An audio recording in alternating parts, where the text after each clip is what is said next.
আসসালামু আলাইকুম ওয়া রাহমাতুল্লাহি ওয়া বারাকাতুহু। বিসমিল্লাহির রহমানির রহিম। আলহামদুলিল্লাহি রাব্বিল আলামিন ওয়াল আকিবাতু লিল মুত্তাকিন। আসসালাতু ওয়াসসালামু আলা নাবিয়্যিহি মুহাম্মাদিন ওয়া আলিহি ওয়া আসহাবিহি আজমাইন। আম্মা বা'দ। সম্মানিত দিনদার ভাই বোনেরা, আজ আমি আপনাদের জন্য অত্যন্ত চমৎকার একটা ভিডিও নিয়ে হাজির হয়েছি। বন্ধুরা আমার, আপনারা জানেন গত কয়েক বছর পর্যন্ত আমি বাংলাদেশের বিভিন্ন প্রান্তে সফর করে বেড়াচ্ছি।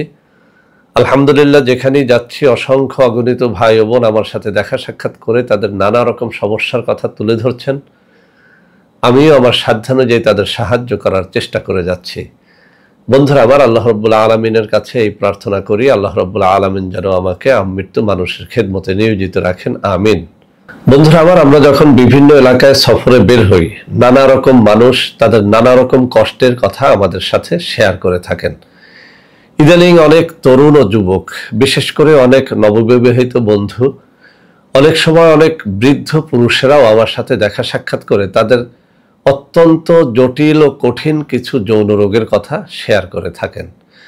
তো বন্ধুরা আমার, নানা সময়ে আমি নানা রকম ঔষধের কথা বলেছি, কিন্তু ইদানিং কিছু পুরুষেরা একটা কথা বলতেছেন যে স্যার, আসলে আমরা মনে হয় জাদু টোনা বান সেহেরে আক্রান্ত, কেননা এত রকমের ঔষধ খেয়েছি কিন্তু কোনোভাবেই আমার লিঙ্গ শক্ত হয় না, দাঁড়ায় না।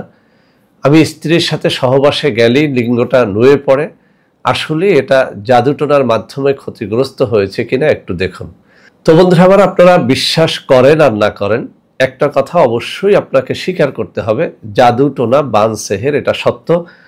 পবিত্র কোরআনুল কারীমের মধ্যে অসংখ্য আয়াত রয়েছে, যেসব আয়াতে জাদু টোনা বান সেহেরের কথা উল্লেখ আছে।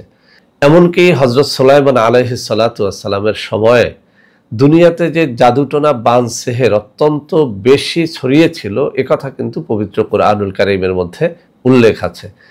হযরত মুসা আলাইহিস সালাতু ওয়াস সালামের সাথে যেসব কাফেরেরা যুদ্ধে আসতো, তারাও হযরত মুসা আলাইহিস সালাতু ওয়াস সালামের সাথে জাদুটোনা বান সেহেরের মাধ্যমে যুদ্ধ করার চেষ্টা করত। এটাও পবিত্র কোরআনুল কারীমের আয়াত দ্বারা প্রমাণিত। সর্বশেষ একটা প্রমাণ আমি দিচ্ছি।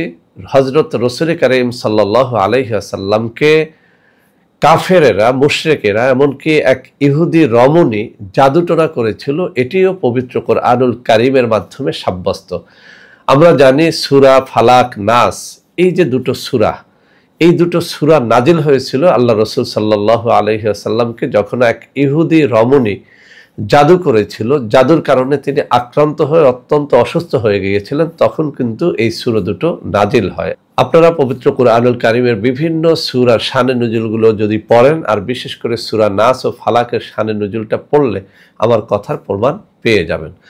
তো বন্ধুরা আমার, আসলেই কিন্তু জাদুটোনা বান সেহেরের মাধ্যমে আপনার যৌন শক্তিটাকে একেবারে নির্মূল করে দেওয়া সম্ভব। আপনি আমি হয়তো এই বিষয়ে জানি না, তাই বিশ্বাস করতে চাই না।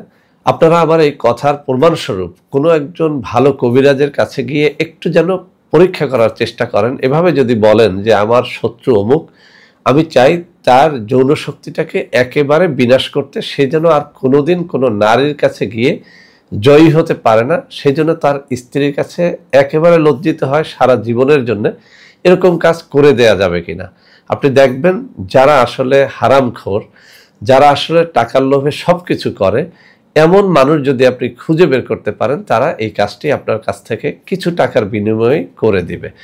তো বন্ধুরা আমার, আসলেই যদি আপনার এমনটা মনে হয় যে আপনি অনেক রকমের ঔষধ খেয়েছেন, কোনোভাবেই আপনার যৌন শক্তি বাড়ছে না, আপনার লিঙ্গ শক্ত হয় না, কোনোভাবেই আপনি স্ত্রীর কাছে জয়ী হতে পারেন না, সারা জীবন আপনি একটা সাংসারিক অশান্তির মধ্যে কাটিয়ে দিচ্ছেন, স্ত্রী চলে যেতে চাচ্ছে, এমনটা যদি আপনি দেখে থাকেন, আমি নিশ্চিত করে বলতে পারি অবশ্যই আপনাকে কোনো কবিরাজের কাছে গিয়ে এটা পরীক্ষা করে দেখা উচিত যে আপনি জাদুটোনা বান সেহেরে আক্রান্ত হয়েছেন কিনা, বা জাদুটোনার মাধ্যমে কেউ আপনার যৌন শক্তিটাকে নষ্ট করে দিয়েছে কিনা। তো বন্ধুরা আমার, আজকে অত্যন্ত ছোট কিন্তু পবিত্র কোরআনুল কারীম থেকে একটা দোয়া আমি আপনাদেরকে শিখিয়ে দেব, যে দোয়াটাকে সংক্ষেপে আমরা বলে থাকি আয়াতে শেফা। পবিত্র কোরআনুল কারীমের 6টি আয়াত নিয়ে এই আয়াতে শেফা। তো বন্ধুরা আমার, এই আয়াতে শেফার দ্বারা বহু কঠিন ও জটিল রোগের চিকিৎসা করা হয়ে থাকে। যে কোনো রোগের জন্য এটি অব্যর্থ কাজ করে। তবে আজকে আমি যে পদ্ধতিটি শেখাবো এটি মূলত যৌন রোগীদের জন্য অত্যন্ত কাজে দেবে। বিভিন্ন কিতাবে যৌন রোগ থেকে মুক্তির জন্য এই আয়াতে শেফার বিভিন্ন আমলের কথা উল্লেখ করা হয়েছে।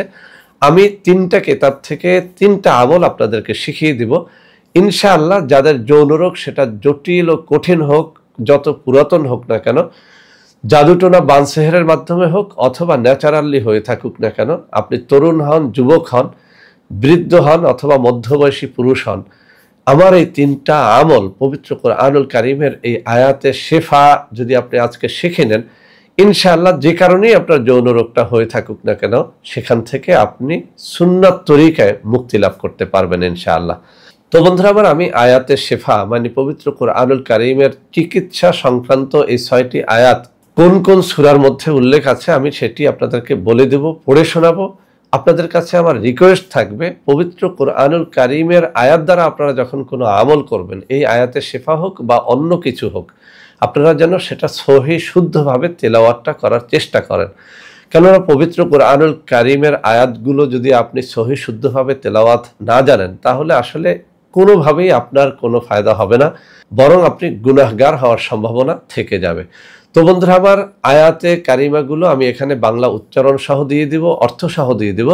আপনাদের কাছে অনুরোধ থাকবে আমি বারবার এখানে তেলাওয়াত করব, আমার তেলাওয়াতটুকু বারবার প্লে করে শুনে শুনে যেন আপনারা মুখস্থ করে নেন। কেননা আয়াতে কারিমাগুলোর বাংলা উচ্চারণ কখনোই সহিশুদ্ধ হবে না, কেননা আরবির উচ্চারণ বাংলায় সহিশুদ্ধভাবে লেখা যায় না। এই জন্য বারবার আমার তেলাওয়াতটুকু প্লে করে শুনে তারপরে যেন আপনারা এটা মুখস্থ করে নেন। আর কয়েকটা কথা আমি উল্লেখ করতে চাই, সেটা হচ্ছে পবিত্র কোরআনুল কারীমের দ্বারা যারা যে কোনো আমল করবেন অবশ্যই আপনার মুখটাকে পবিত্র রাখার চেষ্টা করবেন। আপনি যদি এমন হন যে আপনি নিয়মিত নেশা করেন, মদ পান করেন, ইয়াবা খান বা কোনো বিড়ি সিগারেট খেয়ে খেয়ে আপনার মুখটাকে একেবারে অপবিত্র করে ফেলেছেন, এমন মুখ দ্বারা পবিত্র কোরআনুল কারীমের আয়াত তেলাওয়াত করা বা আমল করা উচিত না। দ্বিতীয়ত, যারা এই আমলগুলো করবেন তারা যেন 5 ওয়াক্ত নামাজি হন, আল্লাহওয়ালা হন। অবশ্যই আল্লাহওয়ালা ব্যক্তির পবিত্র কোরআনুল কারীমের কোনো আয়াতের আমল কখনোই ব্যর্থ হয় না। আরও একটা জিনিস অবশ্যই মনে রাখবেন, পবিত্র খাদ্য যেন আপনি গ্রহণ করেন, অর্থাৎ আপনি যেন হালাল খাদ্য, হালাল রুজি অন্বেষণকারী হন। কেননা হারাম খেয়ে পবিত্র কোরআনুল কারীমের কোনো আয়াত দ্বারা কোনো আমল করলে আসলে ফায়দা হয় না। তো বন্ধুরা আমার, এই সব জিনিস লক্ষ্য করবেন। আর এই আয়াত দ্বারা যখন আপনি কোনো আমল সিদ্ধি করতে যাবেন তখন যেন অবশ্যই আপনি একটুখানি আল্লাহ রাব্বুল আলামিনের দরবারে মোনাজাত করে কান্নাকাটি করে তারপরে আমলটা শুরু করেন। বিশেষ করে কোরআনুল কারীমে বর্ণিত যে কোনো আয়াত দ্বারা যে কোনো আমল করতে হলে আপনি ওযু গোসল করে পবিত্র হয়ে নেবেন, এরপরে কিছু সময় দুরূদ শরীফ পড়বেন, এরপরে জিকির আজকার করে দোয়া মোনাজাত করে আপনার আমলটা যেন আপনি শুরু করেন, তাহলে এর দ্বারা অবশ্যই ফায়দা হবে। তো বন্ধুরা আমার, এই আয়াতে কারিমাগুলো অর্থাৎ পবিত্র কোরআনুল কারীমের 6টি আয়াতে শেফা আয়াত আমি এখন পড়ে শোনাবো। কি নিয়মে পাঠ করবেন তেলাওয়াতে পড়ে আমি সেগুলো সুন্দর করে বুঝিয়ে দেব। অবশ্যই নিয়মগুলো মেনে তারপরে যেন আপনারা আমলগুলো করেন, তাহলে এর দ্বারা আপনারা অবশ্যই ফায়দাবান হতে পারবেন। আমি 3টা আমল উল্লেখ করে দিব 3টা কিতাব থেকে। এই 3টা আমলের যে কোনো 3টা, 2টা অথবা যে কোনো একটা আমল করলেও ইনশাআল্লাহ আপনি ফায়দা পাবেন। তো বন্ধুরা আমার, এখন আমি আয়াতগুলো তেলাওয়াত করে শোনাচ্ছি। আয়াতগুলো পবিত্র কোরআনুল কারীমের কোন সূরার কত নম্বর আয়াতে উল্লেখ আছে আমি সেটাও বলে দিচ্ছি। প্রথম যে আয়াতটি সেটি এসেছে সূরা তাওবার 14 নম্বর আয়াতে। আমি তেলাওয়াত করে শোনাচ্ছি। বিসমিল্লাহির রহমানির রহিম। ওয়ায়াশফি সুদূরা কওমিম মুমিনিন। আমি আবারও তেলাওয়াত করে শোনাচ্ছি। ويشفي صدور قوم مؤمنين ويشفي صدور قوم مؤمنين। আমার সাথে তেলাওয়াতটুকু শুনে শুনে মুখস্থ করে নেন। ويشفي صدور قوم مؤمنين ويشفي صدور قوم مؤمنين। বন্ধুরা আমার, দ্বিতীয় নম্বর আয়াতটি এসেছে সূরা ইউনূসের 57 নং আয়াতে। বিসমিল্লাহির রহমানির রহিম। ওয়াশিফাউল লিমা ফিস সুদুরি ওয়া হুদাও ওয়া রাহমাতুল লিল মুমিনিন। وشفاء لما في الصدور وهدى ورحمة للمؤمنين وشفاء لما في الصدور وهدى ورحمة للمؤمنين وشفاء لما في الصدور وهدى ورحمة للمؤمنين। বন্ধুরা আমার 3 নম্বর আয়াতটি হচ্ছে সূরা নাহলের 69 নম্বর আয়াত। বিসমিল্লাহির রহমানির রহিম يخرج من بطونها شراب مختلف ألوانه فيه شفاء للناس يخرج من بطونها شراب مختلف ألوانه فيه شفاء للناس يخرج من بطونها شراب مختلف ألوانه فيه شفاء للناس। বন্ধুরা আমার 4 নম্বর আয়াতটি এসেছে সূরা বনি ইসরাঈলের 82 নম্বর আয়াতে। বিসমিল্লাহির রহমানির রহিম وننزل من القرآن ما هو شفاء ورحمة للمؤمنين وننزل من القرآن ما هو شفاء ورحمة للمؤمنين وننزل من القرآن ما هو شفاء ورحمة للمؤمنين। বন্ধুরা আমার 5 নং আয়াতটি এসেছে সূরা আশ-শুআরার 80 নং আয়াতে। বিসমিল্লাহির রহমানির রহিম وإذا مرضت فهو يشفين وإذا مرضت فهو يشفين وإذا مرضت فهو يشفين। বন্ধুরা আমার 6 নম্বর আয়াতটি এসেছে সূরা হামিমের 44 নম্বর আয়াতে। বিসমিল্লাহির রহমানির রহিম قل هو للذين آمنوا هدى وشفاء قل هو للذين آمنوا هدى وشفاء قل هو للذين آمنوا هدى وشفاء। বন্ধুরা আমার এখানে একটা বিষয় উল্লেখ করে দিতে চাই, কুল হুয়া লিল্লাযিনা আমানু হুদাও ওয়া শিফাউন শব্দটা যখন আপনারা থেমে যাবেন তখন এখানে উনের স্থানে অশিফা বলে থেমে গেলেই চলবে। আমি আবারও পড়ে শোনাচ্ছি, কুল হুয়া লিল্লাযিনা আমানু হুদাও ওয়া শিফা।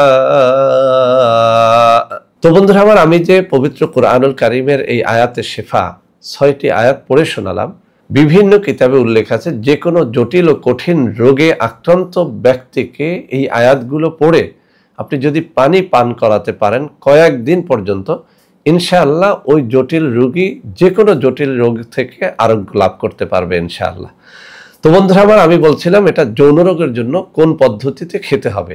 একটি কিতাবের মধ্যে বলা হয়েছে এই আয়াতগুলো প্রতিটা আয়াত 3 বার কিংবা 7 বার পরে পরিষ্কার পানির মধ্যে ফু দিয়ে ওই পানি পান করতে থাকবেন একাধারে 7 দিন পর্যন্ত। ইনশাআল্লাহ আপনার যৌন রোগ সেটা যত জটিল কঠিন হোক না কেন সেখান থেকে আপনি মুক্তি লাভ করতে পারবেন। তো বন্ধুরা আমার আরেকটা কিতাবের মধ্যে বলা হয়েছে 41 দিন পর্যন্ত 5 ওয়াক্ত নামাজের পর 7 বার করে এই আয়াতে কারিমাগুলো আপনি তিলাওয়াত করে আপনার শরীরে আপনি ফুঁক দিবেন বা শরীরটাকে ঝেড়ে দিবেন। ইনশাআল্লাহ 41 দিনের মধ্যে আপনার যৌন রোগ সেটা যত জটিল বা কঠিন হোক না কেন আপনি আরোগ্য লাভ করতে পারবেন। বন্ধুরা আমার, আরেকটা কিতাবের মধ্যে এভাবে উল্লেখ করা হয়েছে, প্রতিদিন আপনি যখন যৌন মিলনের জন্য আগ্রহী হবেন ঠিক তখন অজু করে পবিত্র হয়ে এই আয়াতে কারিমাগুলো 7 বার পড়ে পরিষ্কার পানিতে ফুঁক দিয়ে ওই পানি পান করে আপনি যদি যৌন মিলনে রত হন, ইনশাআল্লাহ আপনার যৌন রোগ সেটি আর থাকবে না। তো বন্ধুরা আমার, আমি বিভিন্ন কিতাবে বিভিন্ন নিয়ম জেনে তার মধ্য থেকে 3টা সহজ নিয়ম আপনাদের সামনে পেশ করলাম। ইনশাআল্লাহ এই আয়াতগুলো আমি যাদেরকে শিখিয়েছি, যাদেরকে বলেছি, যারা আমল করেছে সবাই বলেছেন আলহামদুলিল্লাহ, পবিত্র কুরআনুল কারীমের এই আয়াতগুলোর আমলের মাধ্যমে তাদের অত্যন্ত জটিল কঠিন রোগ থেকে, যৌন রোগ থেকে তারা মুক্তি পেয়েছেন। অনেকেই বলেছেন স্যার হাজার হাজার টাকার ঔষধ খেয়েও যা ফল হয় নাই, পবিত্র কুরআনুল কারীমের এই আয়াতের শেফার মাধ্যমে চিকিৎসা করে আমরা সেই ফল পেয়েছি। তো বন্ধুরা আমার, আমরা সবাই মুসলিম, আপনি মুসলিম হন আর অমুসলিম হন, পবিত্র কুরআনুল কারীমকে সবাই শ্রদ্ধা করেন, সবাই মানেন।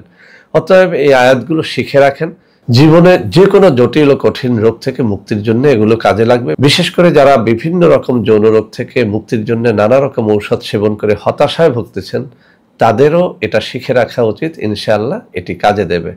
তো বন্ধুরা আমার, আজকের এই ভিডিওটি ভালো লাগলে লাইক করবেন, কমেন্ট করবেন, শেয়ার করবেন, আমাদের প্রত্যেকটা চ্যানেলকে ভালোবেসে সাবস্ক্রাইব করবেন। আল্লাহ হাফেজ। আসসালামু আলাইকুম ওয়া রাহমাতুল্লাহি ওয়া বারাকাতুহু।